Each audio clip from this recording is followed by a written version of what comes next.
Hi, it's Dr. Greg Ellis, coming off 2 weeks of being sick. First time I've been sick in 6 years. Fascinating experience. So if I start coughing, you'll have to excuse me. I'm interested today in talking about Michelle Obama and her Let's Move program. 1995, Dr. Thomas Sowell authored a book called The Vision of the Anointed. And he argued in that book that the visions that are shared by many people who feel they are anointed, who feel they know the truth, they know the facts, they have a deeper understanding of the situation, of policies than do others, they have a sort of moral superiority about them, and they will go in the attack if somebody doesn't join in with their vision of the situation. Michelle Obama has a vision that she can cure the obesity epidemic within a generation, and has set about building up a program called Let's Move to do this very act.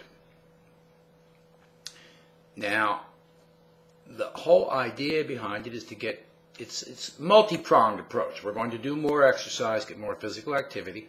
We're going to eat healthy, whatever healthy is, and healthy eating is certainly part of the vision of the anointed. They think they know what healthy eating is, and they're going to convince you that you don't know what healthy eating is unless you're willing to join in and eat grains, fruits, and vegetables. Stay away from fast foods, junk foods, avoid meat and fat, and all the things that they consider unhealthy that they contend has led to the obesity epidemic, the poor diets we have. Facts are irrelevant to people who hold the vision, and the vision is rarely changed under any circumstances. Now, what's fascinating about the movement, the Let's Move program and campaign, is it's no different than the campaigns that have been foisted on the public for the last 30 years, none of which worked. The obesity epidemic has continued to explode. Obesity levels in children are up from 6-7% to about 18, 19, 20%, all occurring in the last 10 to 20 years. That's stunning. So we're going to go out now and do the same exact thing that we did for the last 30 years. We're going to put people on low-fat diets, aka healthy diets, and we're going to have them exercise more, even though there's no motivation to exercise more because everybody's sitting around playing computer games. So that's not going to happen. So you have all these barriers, all the impediments. But she sincerely believes that within the next generation, she and her group will contribute to solving the obesity epidemic. There's no way it's going to happen. There is not one chance that it's going to happen. They don't understand their basic nutrition. They don't understand anything about exercise. They don't understand anything about lifestyle and habits. They don't understand that if you tell people to do these things, they aren't going to do them. People will not do the things they need to do. Next problem is everybody's completely confused. Now, the vision of the anointed spreads over a very wide swath of people.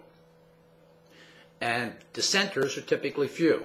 We've been all taught, or browbeat, I should say, to join in with our experts' visions because they know something we just don't know. Now let's take the subject of healthy eating. We know that healthy eating is not what we're told it is. We should not be consuming many grains, fruits, and vegetables, even though we're told that we should. They're not good for us, particularly the higher carbohydrates. So that means fruit, which is generally all high carbohydrate foods except some of your berries. Your grains are all high carbohydrate foods. And many of your vegetables are high carbohydrate foods, including beans and things like that, soybeans. These are not good for us. They do not make us healthier. They make us fatter. Any food that digests to glucose will lead to us becoming fatter because that glucose, blood sugar, is very actively converted to body fat. The outcome? Hunger, ravenous hunger. So if you start taking these young teenagers or 8, 9-year-old kids and you, in a sense, starve them, which is what you will do, because if they eat this way, eating healthy, they're going to be laying down body fat at a very fast rate.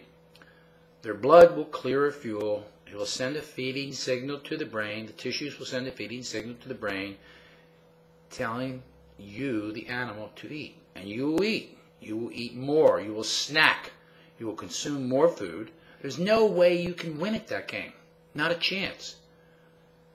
So the vision of the anointed does not review the failures.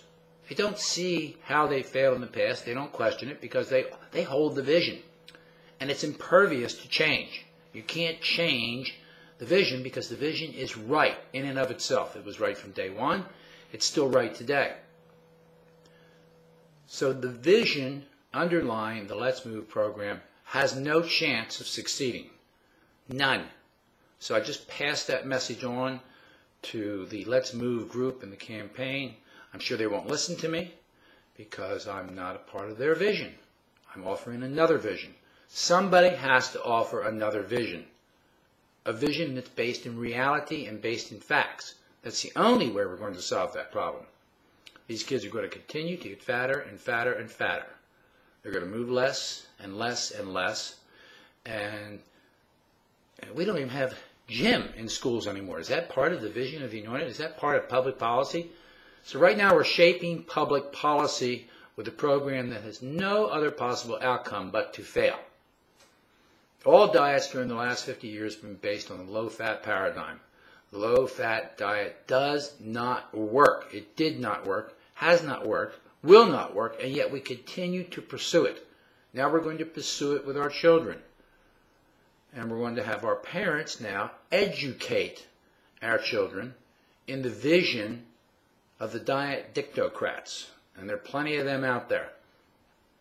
Because all the stuff that you really need to eat, you theoretically should not be eating. Because it's going to create all these diseases.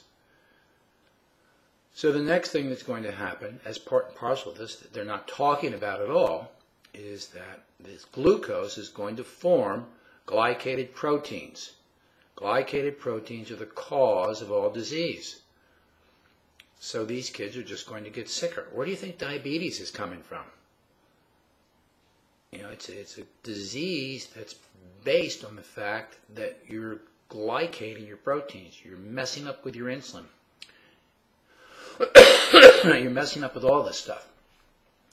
So that's the story behind Let's Move and Michelle Obama's Let's Move program. It will not work. I'm Dr. Greg Ellis, and I'm telling you it will not work. If you want somebody to help you do this campaign properly, I can give you the guidance you need. Just get in touch. I'm around. Okay, thanks. I'm Dr. Greg Ellis.